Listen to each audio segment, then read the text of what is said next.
ঈশ্বরদীর পাকশীতে টি-20 cricket টুর্নামেন্টের final খেলা অনুষ্ঠিত হয়েছে। বিস্তারিত থাকছে অ্যাডভোকেট আব্দুল্লাহ শোভনের প্রতিবেদনে। ফাইনাল খেলায় বিশ্বাস মোটরস রূপপুর 9 উইকেটে 215 রান করে ফ্রেন্ডশিপ স্পোর্টিং ক্লাবকে 10 উইকেটে 208 রানে পরাজিত করে চ্যাম্পিয়ন শিরোপা লাভ করে। অগ্রদূত সংঘ আয়োজিত এই খেলার উদ্বোধনী ও পুরস্কার বিতরণী অনুষ্ঠানে প্রধান অতিথি হিসেবে উপস্থিত ছিলেন পাকশী বিভাগীয় রেলওয়ের মহাব্যবস্থাপক লিয়াকত শরীফ খান।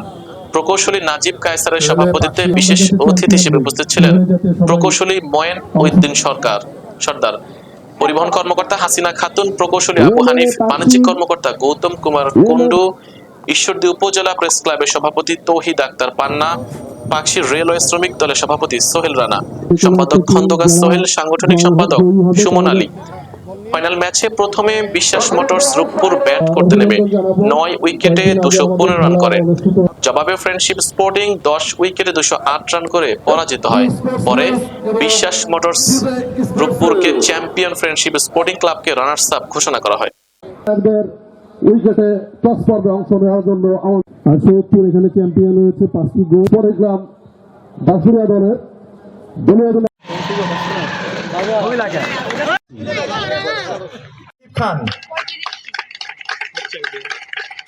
আমরা উপভোগ করব। প্রথমে আমি ধন্যবাদ জানাচ্ছি আয়োজকদেরকে যে অফিসের শত কাজের ব্যস্ততার মধ্যেও সময় বার করে তারা উদ্যোগ নিয়ে এত সুন্দর একটা প্রোগ্রামের আয়োজন করেছে এবং এই ধরনের একটা প্রোগ্রামের আয়োজন করতে অনেক বাধা বিপত্তি অতিক্রম করতে হয়, অনেক পরিশ্রম করতে হয়। সেগুলো তারা নিঃস্বার্থভাবে আয়োজন করার জন্য অতিক্রান্ত করে তারা এই প্রোগ্রাম আয়োজন করেছে। এখানে তাদেরকে ধন্যবাদ এবং পাশাপাশি অন্যান্য সকলের রিক্রিয়েশনের ব্যবস্থা হবে খেলাধুলার মাধ্যমে। এবং আমরা খুব শীঘ্রই আমাদের অ্যানুয়াল স্পোর্টসও আমরা পাকশীতে নিয়ে আসার জন্য চেষ্টা করছি। এবং আপনারা হয়তো জানেন যে আমাদের অ্যানুয়াল স্পোর্টস প্রতিবার চট্টগ্রামে অনুষ্ঠিত হয় এবং এই বছর অ্যানুয়াল স্পোর্টসে আমাদের পাকশী টিম রানার্স আপ পুরস্কার অর্জন করেছেন। তখন সেখানে আমাদের প্রস্তাবনা ছিল যে শুধু চট্টগ্রামে এই অনুষ্ঠান আয়োজন করা যাবে না, এটা পর্যায়ক্রমে রাজশাহী, পাকশী, সৈয়দপুর এগুলো জায়গাতে আয়োজন করতে হবে। তাতে